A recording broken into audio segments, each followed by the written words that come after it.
Good morning, everyone. Very good to be here. I'm glad to be here.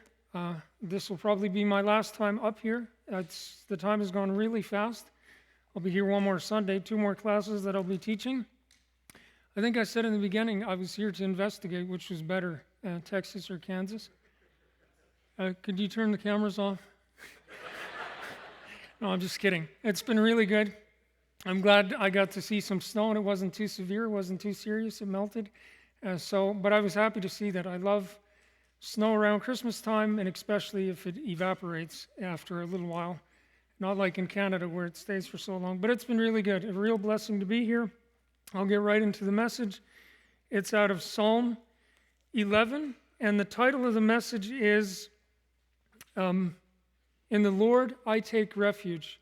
And I probably should have done a Christmas message, but the connection here is we had it in the songs and we had it even in the prayer that Corny offered, that he came down and entered among us to be one of us. And that's how we get in. That's how we enter in. And we take refuge in the Lord and we enter in his presence. We enter into a place where he's at, and that's our refuge. But I'll read the entire psalm here, Psalm 11. In the Lord I take refuge. How can you say to my soul, flee as a bird to your mountain? For behold, the wicked bend the bow. They make ready their arrow upon the string, to shoot in darkness at the upright in heart. If the foundations are destroyed, what can the righteous do? The Lord is in his holy temple. The Lord's throne is in heaven. His eyes behold, his eyelids test the sons of men. The Lord tests the righteous and the wicked, and the one who loves violence his soul hates. Upon the wicked he will rain as snares, fire and brimstone and burning wind will be the portion of their cup. For the Lord is righteous, he loves righteousness. The upright will behold his face. I'm going to start off a little bit with my background, and that might solve some riddles for some of you. And I'll try to go through really fast, but it'll make sense of where I'm going, and it will become relevant to this message. And I'll just put it in a nutshell. I was born in Mexico in the Cuauhtemoc area, and my parents both came out of the Old Colony background, and they were Old Colony at that time. And they did the seasonal traveling. They would always go to Canada in the summer, and then in the winter in Mexico. They were married for 13 years and had 9 kids. I'm number 7. I have 1 younger brother, 1 younger sister. But when I was almost 3, we were living in Plum Coulee, Manitoba. My mother passed away. She's buried there in Gortitz.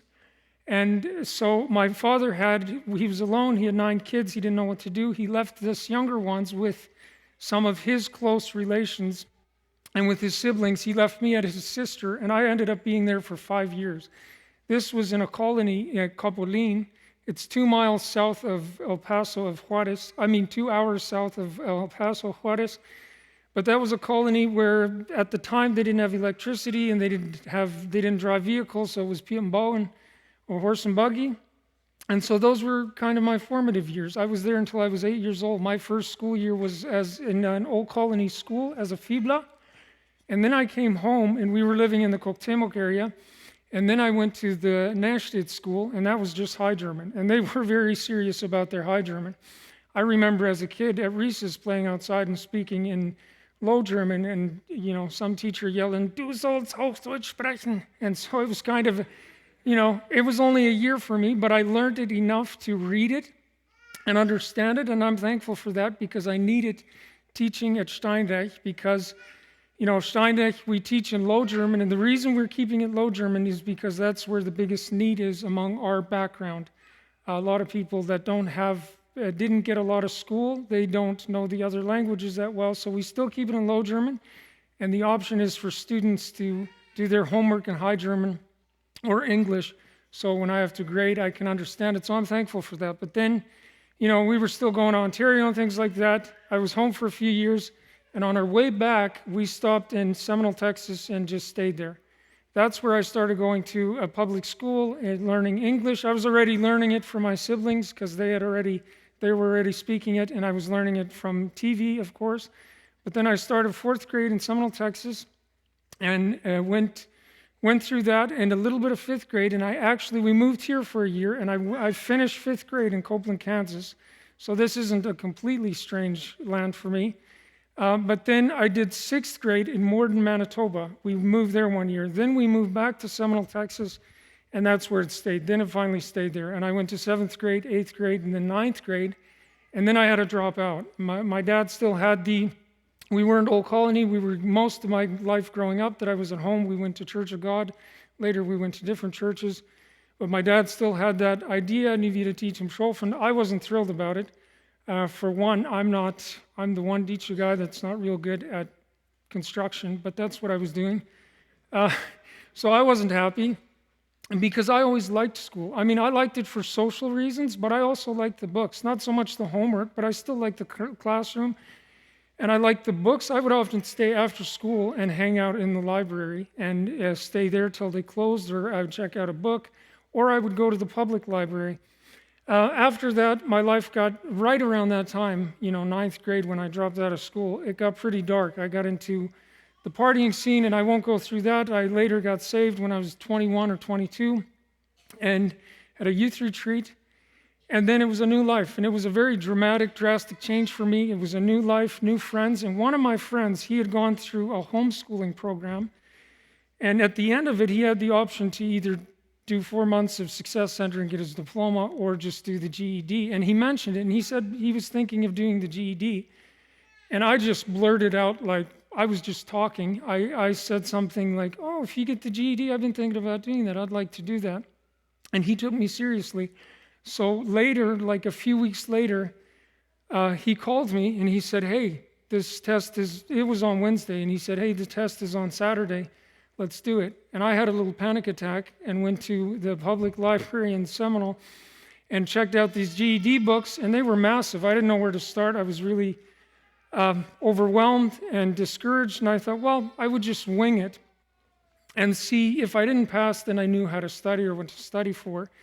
And I thought, well, I'd do that and see how I got there. And praise God, I did make it, which is astounding if you consider that those tests include math. Because my mind actually spits numbers back out if you try to ingest them. Or I like to say it pukes them out, but that's not so good of a visual. But anyway, praise God, I did pass that test. And a year later, I wound up going to a Bible school in Huntsville, Alabama. And that was my first time really breaking away from Dicha and the Dicha community. And I had done it before. Me and my brothers worked for a company out of Dallas, and we had gone all over the states to different cities, sometimes months at a time. But it was always with my brothers, and it was always with some other Dicha guys, so I always had that Dicha feel close to me, that kinship. This was my first time breaking away from the Dicha. And I had gone through that phase in junior high and high school that a lot of kids do that come from Mexico. Not, being embarrassed by Deech and not really wanting to appear Deech, and because it wasn't real cool in school to be Mennonite or Deech, and you wanted to get away from that and be as English as you could. And I went through that phase. But even as a Christian, even in my new life, I wasn't a fan of my Deecha background. I wasn't very proud of it, because I was still embarrassed by some of it, and I was actually bitter about some of it, because I was bitter about, that I had to drop out of school. And even that, especially I was bitter about that we had left education behind, learning behind. And not just education, but a love for books and a love for learning and all of that. So when I went to that school, I was kind of proud of myself, and I thought, now this is me getting away, and forget all this, forget this teacher, and I'm out of here. But then I really felt it, and I really felt a longing for that kinship, for that familiarity. And things started turning around. Now, what I'm about to say here about my own heritage and my love for my heritage, I don't mean to say it's better than any other one. I would encourage everyone, if you have a different background, I would encourage everyone to reflect on your heritage and background and keep the best of it and pass it on to the next generation. It's not all bad. And there's some things that the elder people have to pass on to the younger. It can't always be all new, and it can't always be all bad, and it isn't. And so we have to look and evaluate. But, I'm reading the Bible, I'm studying, trying to have my life with God, and I'm bitter about my past and heritage and things like that. But then I start feeling convicted, like God is telling me, hey, instead of criticizing, maybe you could help, maybe you could make a contribution. And that's usually the way it is, the things we're really critical about, we could probably be called to, or to make a contribution, or we should. And that's how I felt. And then it was a long journey, me kind of turning around and saying, okay, it's not, even regaining, actually looking at my past and seeing what's good about it. And then even the heritage and having a love for my mother tongue, the Low German, even appreciating that and all those things. And that's the thing too. I'm not trying to say with this, it's got to stay Dietsch and we got to bring it all back. And I'm not saying that at all. But I think we should have appreciation for our heritage, where we come from. And that's what happened to me. And then it's a long story. Then in 2009, I wound up moving to Ontario. My sister lived there, so I had some connection there, and I worked with. So during this time, I was slowly starting to think about, the Dietsche and the needs, and we need missionaries. We need Dietsche missionaries for Plotdietsche. That should be alarming for us. I mean, there is big needs in the Plotdietsche for missionaries that need outreach, that are lost, completely in the dark, and they have the Bible. But that was kind of working on me and my heart. And I was kind of thinking of going back to, I'd heard about the Bible school in Mexico, and here it's about to get relevant to the message today. I had heard about the Bible school in Mexico, and I was kind of thinking about it. I moved to Ontario and worked with 4 really good guys, and they'd all gone to Bible school over there. And that really helped me decide, okay, I want to go back. I want to go back where I'm from. I want to check it out. I want to see what's up, see how it is in the Plotdietsche world and things like that. Was kind of my thought process. And we as a family hadn't lived in Mexico since 1991. We had tried it one summer. We did a stint in 1998, and none of us were feeling it. Then it was just me and my younger siblings and my dad, and we just wanted to go back to the States, so we did. So I hadn't been in Mexico in over 10 years, and I was glad to be out of there, like a lot of people are. And then I was also, you would just hear the bad stories, the bad news. And it's still like that today. You hear the bad news and the violence and things like that, and people think the worst about Mexico. Even in Texas, some people think you cross the border, you're going to get shot, and you'd be lucky to come back alive. And that was kind of my view. And so when I started talking about going back to Mexico, I didn't get a whole lot of support. I didn't get a whole lot of enthusiasm. I got reactions, especially from my family. Excuse me. I got reactions like, what are you crazy? What are you thinking? Like, you could go to school in Canada or the States or whatever, and it's dangerous over there. And, well, if you're ever planning to go to Mexico, you probably don't want to talk to my dad right before you go, because he's always got the latest scoop on the worst thing that just happened in Mexico. Since I started going to Mexico, I would come and go, and sometimes I'd spend summers in Canada, and I'd come and visit in Seminole. So I would come and go, but almost always before I'm getting ready to go back, and my dad's like, "So die voorsware tree, huh?" And then he'll say something like, "Hast je hier, daar en daar, hadden 2 mensen kop afgesneden van een breed afgehangen." I'm like, "No, I hadn't heard that." It'll be something to think about while I'm driving. I mean, I don't think that's an exaggeration. Somehow he picks up on these stories and it relates them to me. And I'm always thinking, I don't know what he's thinking. This isn't helping. But it's usually very random stories like that. And that's the way I think of it. For one thing, I don't know if he ever thinks that would stop me. It wouldn't stop me unless it happened exactly where I'm going. And it was happening as where I'm going. But it's usually very random. And that kind of violence, the worst kind of violence you hear about, is usually with people involved. And it's usually targeted. And this is not to say that we can't be at the wrong place at the wrong time.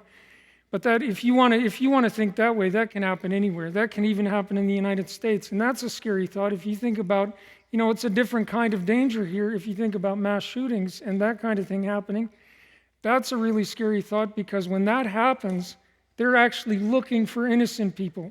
and they're trying to get as many innocent people as they can. Whereas in Mexico, you have this kind of it's very personal between people and rival, and usually when they do the very violent things, it's to make an example of them.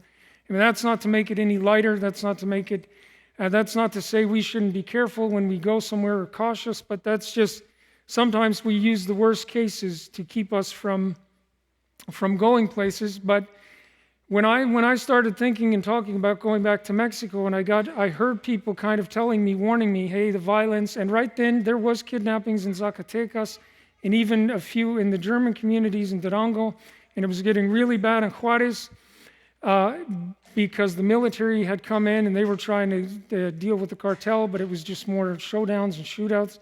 So it was bad. There was real danger. People didn't have to tell me, because I already picked up those stories myself, and I had those same kind of thoughts and reservations. But when people told me, it was often a reminder, and that's around that time this psalm became important to me. I noticed what was going on in this psalm, that David starts out by saying, hey, in the Lord I take refuge. Why would you say to me, go flee like a bird? Why would you say to me, go hide? Why don't you go hide or stay at home? Oh, look, the wicked are bending their bow. You better play it safe. And that's what's going on in the psalm.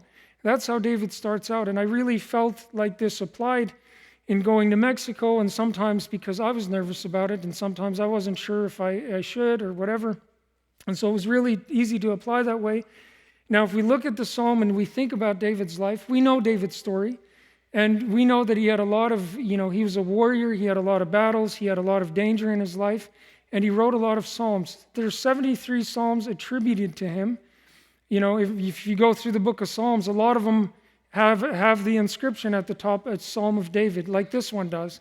And some of the psalms, they refer to the events or the scenarios going on, what David was going through when he was inspired to write this or to articulate the psalm.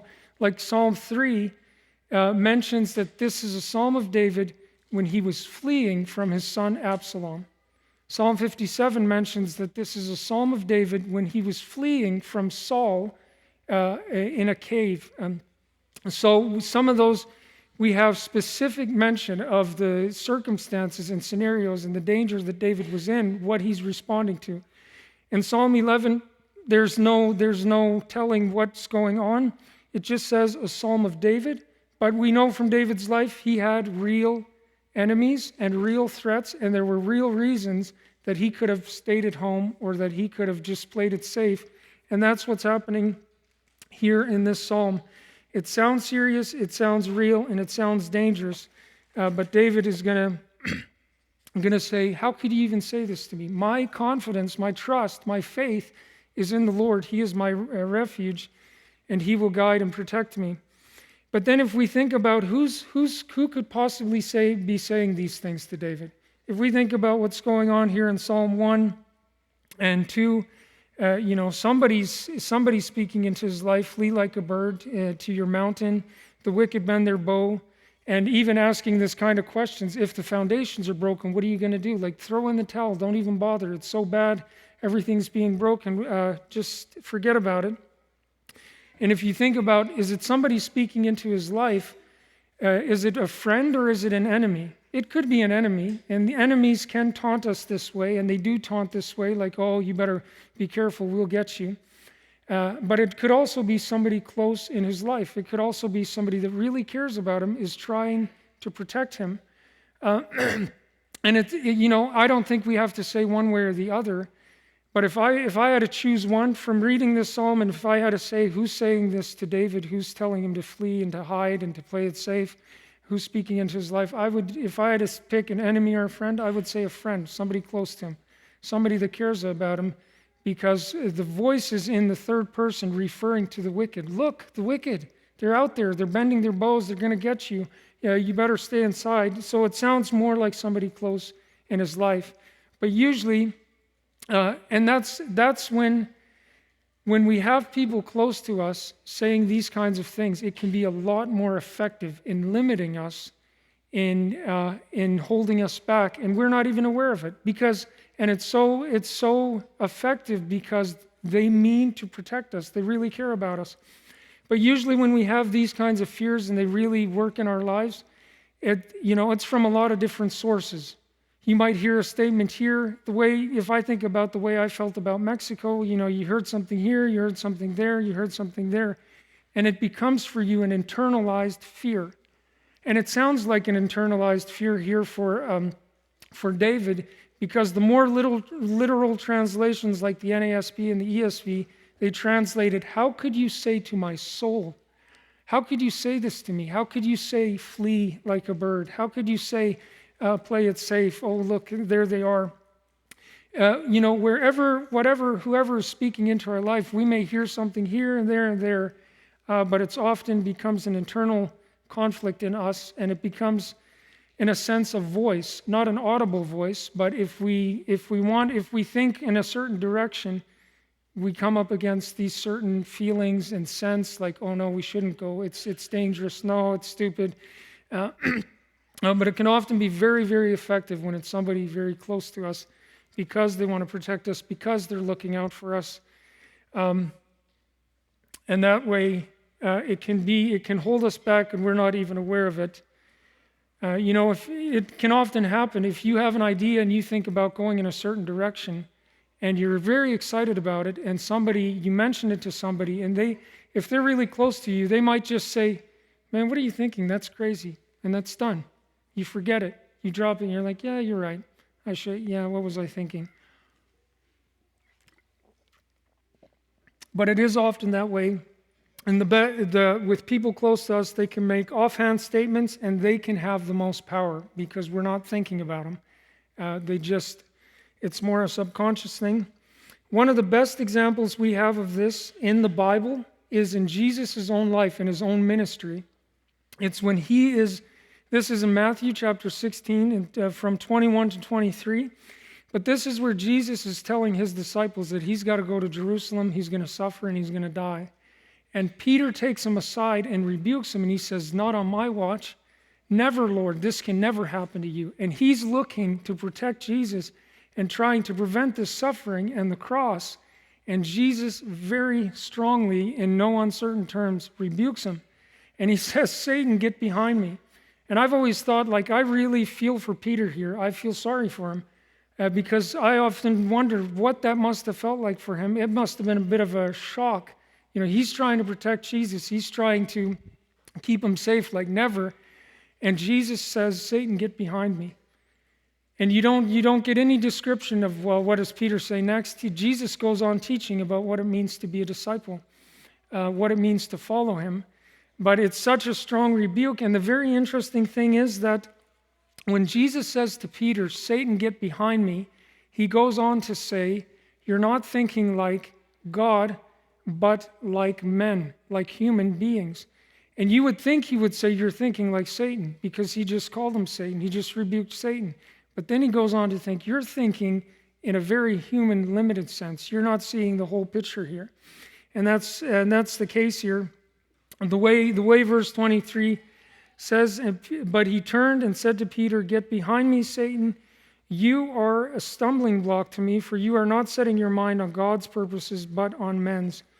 And so Peter was looking out for Jesus, but he gets a strong rebuke because Jesus knew the big picture, and he knew where he was going and what it entailed, and he wasn't going to let anything sidetrack him. And if you think about, wow, why such a strong rebuke from Jesus, is because the mission is so important. And this was a real threat to Jesus' mission, a real temptation for Jesus, because here's Peter saying, "Hey, no, we're not going to do that." And this is even more interesting or more important if you think about what happened right before this. Peter had confessed Jesus as the Christ, as the Messiah. I mean, we know this whole episode, right? Where Jesus asked the disciples, "Hey, who do the people say the Son of Man is?" And they're throwing out different things. Well, people are talking, he might be Jeremiah or John the Baptist or some other prophet. And then Jesus says, "Who do you say that I am?" And Peter steps up and says, "You are the Christ, the Son of the living God." And Jesus says, flesh and blood didn't reveal this to you. You didn't figure this out. You didn't come up with this idea. It was revealed to you by the Father. And so this should be a big warning for us that we never think, just because we have the Spirit or because we are Christians, any thought that comes through our mind is gold, because we have the contrast from it. One, Peter says something and Jesus attributes that to God, the Father. And the next thing Peter says, Jesus attributes that to Satan. And so that's a very interesting, strong contrast, but that's the way it is here. And that just shows that it's not, we can't now think, oh, I'm a Christian, everything that pops in my head or goes through my mind is just golden. It has to be tested. And it's surely tested here with Peter when he says, when he tries to tell Jesus what it means to be the Messiah. Because Jesus is trying to, like everybody in Jesus' time and even until today, we have this idea that the Messiah is going to be a king like David. He's going to have a big army and nobody's going to mess with him or hurt him. So this didn't make any sense to Peter, and he's thinking like men, and Jesus has the bigger picture in view. But if we also think about, if we think about how this works in our lives, even from the example that I started out with in my own life, where people are telling me, trying to warn me about the dangers of Mexico, I don't want to say that we shouldn't warn people, and I don't want to say that we shouldn't listen to warnings. But I would want to say that we should be considered, if somebody comes up with an idea and they're telling us, they feel God is leading them this way, and we might have doubts about it, and we might not understand it, and we might have things to warn them about or to remind them of, but we should also be mindful that, hey, maybe there's more going on here than I know. Maybe this is God leading them. If we're really concerned, we should pray for them. So I don't want to say with this we shouldn't warn people when there's danger or that we shouldn't listen to danger, but that finally shouldn't be the determining factor if we feel led one way or the other by God. And if we think about stepping out or following God, if you're thinking about doing something different or making a move, there's always going to be a risk. There's always going to be a risk. It can be just a risk of failure. It can be a risk of financial risk, and that's usually the big thing when people want to step out for God. They're worried about their finances. How's this going to work, or how's that going to work? But it can also be, where there's a threat to your life, that it could be leading you into a dark place. But that's important. It's important here to think that if God is going to lead you into a dark place, it's not so you're in the darkness. I know this is a bit of a cliche, but it's as truthful as you can get. If you're thinking about following God into the dark, it's because you have the light. And if God leads us into a place of danger, it's because we can help. It's because He's leading us to bring hope and meaning and salvation and healing and all of those things. It's not to endanger us. I mean, it often feels that way and sounds that way, and it does turn out to be a test. If God calls you one way, it might feel, oh, I'm being tested here, and it is a test, but that's not ultimately the point. He wants to bring the good news to others, and He often wants to use us in different ways to fulfill that. And so even if we think about Jesus and going to the cross and suffering, it's not just Him suffering, but what it accomplishes and what it actually achieves, and that it makes the way open for us to come into the presence of God and draw near to God.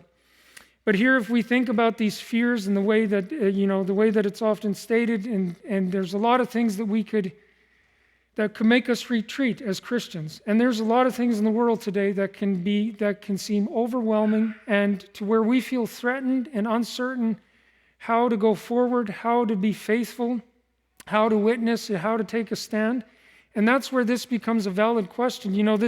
This question that David is being asked. If the foundations are being broken, what can the righteous do? And there's a lot of things threatening the church today that are a threat to faith and faithfulness that could make us throw in the towel, that could make us feel like, well, everything's being broken. What can we do? Why even bother? And if you want to talk about foundations being broken, I will give one example. I've used this example before. I don't want to use it too much. I don't want to make it my thing or something I always talk about, or a theme, but this is such an easy example to use if you think about the foundations being broken today. Just if you think about that gender is being confused and it's being questioned. And that should never be a question. That should never be a thing. Because it's such a self-evident, obvious thing. It should never be a question, and that's why for thousands of years it hasn't been. But when you have something so obvious and so self-evident being put into question, where people don't want to accept the way things are, man and woman, male and female, that there's two genders, and if they want to confuse that, the foundations are being broken. And that is a real big issue, and it's not going away. It's being pushed, and it's being pushed more. It would be okay. I mean, one of the scary things is that now parents aren't even supposed to correct their kids. I mean, this is more happening in Canada, but I know it's being pushed more and more. But just the whole idea that on this issue, you know, if a 10-year-old might have a question and say, oh, why am I a boy instead of a girl? The parent could just say that's the way it is, and that could settle it for a lifetime. But now they're not even supposed to correct the children on that issue and confuse the issue. And that is tearing at the foundations, because it's such a basic thing to what it means to be human. It's so self-evident. And when the self-evident is being denied or not accepted, you can be sure that the foundations are being broken. And it's that kind of an issue, and there's many more issues. I'm using this as an example, but it's those kinds of issues that could make us want to retreat and throw in the towel and just go along with it or accept it. And I would say at the same time, I mean, if people are struggling with these things, those struggles are real. We should be kind, we should be compassionate, we should be helpful.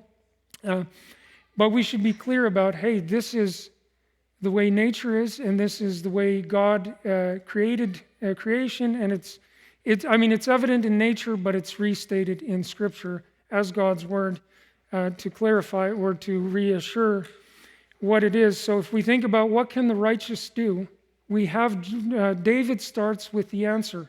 My refuge is in the Lord. And the other half of the answer is in the other half of the psalm. It goes on describing why we can take refuge in God, why we can depend on God, and where we can go to God for refuge is this temple. And it mentions that the Lord is in his temple. Here in verse 4, the Lord is in his holy temple. The Lord is in his holy temple. The Lord's throne is in heaven. His eyes see, his eyelids test the sons of mankind. And this could make God sound distant, or that maybe he's in his temple hiding and we're down here in this mess. And that's the way it can often feel when a person is in the kind of fear that David is describing. I mean, the kind of fear that David is describing, flee like a bird, stay inside, oh, look, they're going to get you, what can you do? That kind of fear is a very paralyzing fear. I mean, it is the kind of fear that makes you feel like everything's out of control, you can't do nothing, and nothing makes a difference anyway, nothing matters. And here we're told that God is in his temple, and that means that God is secure, that this temple isn't a part of this creation, and it's even if things are breaking down here, this temple will stand for eternity. And that's why we go there for our refuge. And that God is on his throne is to say that God is in control. And exactly with this kind of paralyzing feel where people kind of feel like, oh, nothing's right, it's all a mess, how is this ever going to play out? We are reminded that God is in his temple, God is in control, God is on the throne, and not only that, God is not sleeping. Like I said, this could give the impression, well, God's unconcerned, he's in his temple, we're down here in this mess. And it goes on to make the point that he sees what's going on. He's looking and he's testing and he's searching and he's aware and he cares. And even if we feel like there's no justice, and the way that that it's described, what happens to the wicked and all that, that is good news. That God is not okay with wickedness, and he's going to do something about it. And wickedness is not going to win the day ultimately. And God is going to deal with that, and there will come a day of reckoning. And so we can have confidence and faith in God, in his temple, and on his throne, and that he sees, that he's aware, that he cares. Because so often when you're in fear, you feel like nobody sees, nobody cares, you're on your own, you're alone, and that's, then it's just more and more isolation, more and more distancing from society and people and things like that. So we can take refuge in the Lord because he is in his temple, he is safe and secure and sound, and that's where we can find our ultimate safety. And that's what refuge means. It means a safe place. And that's the contrast that David is making. People are telling him to hide behind the mountains. And David says it's not actually a literal place. It's a state of mind, or it's a state or something accessible wherever you're at. I don't know if state of mind is the best way to say it. But if we think about entering God's presence, entering the temple, and a lot of Psalms actually talk this way. They talk about entering the temple, and that's maybe one of those things we could really easily dismiss. That's one of those things we could easily dismiss and think, well, we no longer have the temple, we don't do that, and we can't do that. But the point is that when you enter the temple, it has a lot of meaning for us, because the temple was for prayer. That was the purpose of the temple, for prayer and for worship. And so we enter the temple through prayer. And you can think of it that way, that when you enter the temple, when you enter prayer, you are entering God's temple. You are entering this holy place. And, charismatic, the more charismatic side of Christianity, or that movement, will often talk about entering God's presence. We enter in. And that's actually not a bad way to talk about it. That is good. And I know we do it sometimes too. And it's not that, oh, God isn't here and now we're going to enter. Now he's here. Or God is over there, we're entering in. But it is consciously entering in. It is letting go of everything else, and we're entering with our focus. We're coming into this place, into God's presence with our mind, and focusing all our mind and heart on Him. And I know sometimes we have this expression that if things are not going well, and sometimes we jokingly say it, sometimes we really mean it. We talk about going to our happy place, and that's usually some imaginary place that we really enjoy or we'd really like to be at, and that can even work. In a certain sense, entering, going to God in refuge works this way. It's not the same because, in a certain sense, it's the same that when, let's say we're in danger and we turn to God, we go to God in refuge, it is a kind of inward turning to where we are at peace, to where we are immediately there. But the difference is that this isn't an imaginary place. And if we think it is, it's actually a more real place than this place.